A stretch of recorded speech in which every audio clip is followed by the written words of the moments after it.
Voters are heading to the polls in 4 states today. Primaries are taking place in Utah, Maryland, and New York, while South Carolina holds its runoff elections.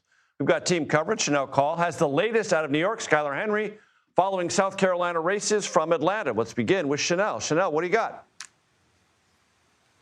Well, we're coming to you, Major, from a polling station here in Harlem in New York City. And Mayor Zohran Mamdani, he is not on the ballot, but could be a huge reason why people are coming out to vote today in these primary races. This is someone, as you know, Major, who ran as a Democratic Socialist last year. He had this huge victory here in New York City in 2025.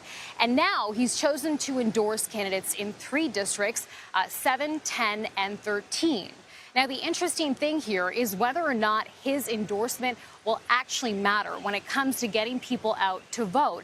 And what could that say? Well, Major, many people say that if he's actually successful in supporting these candidates to a victory here in New York City in these 3 races, it could prove that New York City is moving more towards the progressive left. It could also signal that Mayor Zohran Mamdani's power and influence could stretch beyond New York City. And you're also following a primary in a district where Mayor Mamdani has not endorsed, the 12th congressional district. What are you hearing there?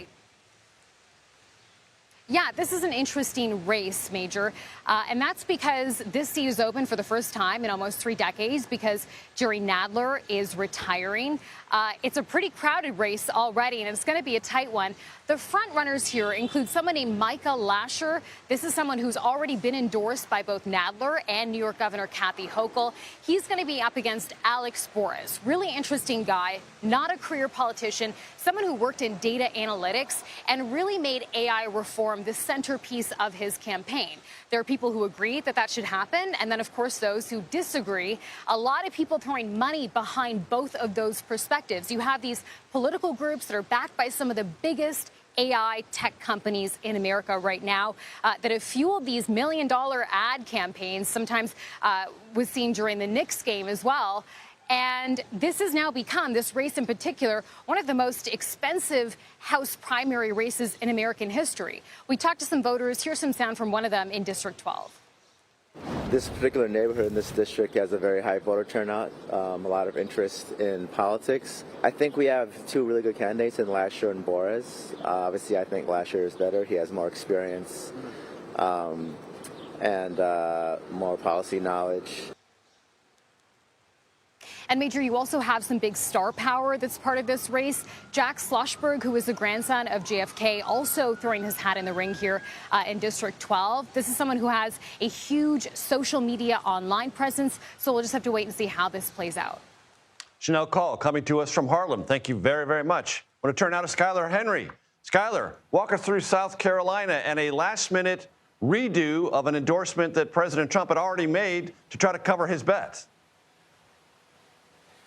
You took the words right out of my mouth, Major. That is essentially what this appears to be, especially considering the fact that a few weeks before that June 9th primary, all eyes were on the Lieutenant Governor, Pamela Evette, suggesting that she had the momentum because she had the lone endorsement of President Trump. Now the president over the weekend throwing his support behind both Evette as well as the state's Attorney General, Alan Wilson. He said in a Truth Social post that both have had amazing careers and have been with him from the beginning, calling them MAGA and America First all the way. He said that he can't hurt one of them by only endorsing the other, so therefore he's going to endorse them both.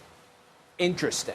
Now let's look at what that essentially means. For Evette, that essentially could be somewhat of a weakening position, so to speak. She is someone who has touted herself as not only a MAGA warrior, but someone who has aligned themselves with President Trump, and someone who, based off of political campaigns and advertisements, had used the president's endorsement as sort of fuel for her political momentum.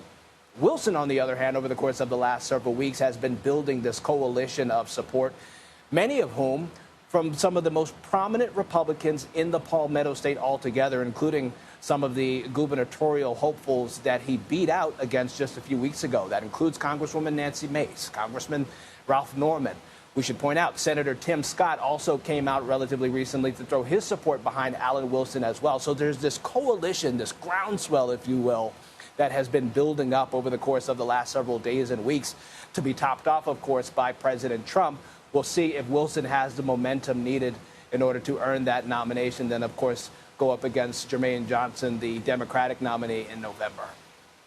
Skyler, I do apologize for stealing your thunder. Our anchors should never do that. They should be much more careful than I was, and I apologize for that, my brother. There is a sense here in Washington that Trump and those close to him politically, on the political evaluation side, were looking at internal showing a bit of a surge for Alan Wilson, and they did not want to miss out on that. And that is what explains subtly, behind the scenes, this now dual endorsement, which is not taking anything away from Pamela Yvette, but does give something valuable in the last minute to Wilson. That's right. Momentum through and through, and certainly something that you can absolutely take away from, especially considering the fact that almost instantly, the night that she conceded, Congresswoman Nancy Mace sort of led the charge, so to speak, in terms of other notable Republicans from South Carolina to say, hey, we think that Wilson is going to be the conservative voice that we need in order to move forward in this race. You take that, along with the other gubernatorial hopefuls that were out there, Senator Tim Scott out there as well. I think it should be interesting. I think some internal polling showed that there is still relatively a tight race. I think Wilson somewhere around 49%, Abbott somewhere around 47%. There was a significant number of voters who came out during the early voting period, just north of 70,000, which is considerable, especially considering the short window that is there between the June 9th primary and the runoff that we have here today. Should be interesting to see what happens when polls close here tonight. Skyler Henry dialed in on all the politics as usual. I thank you, sir.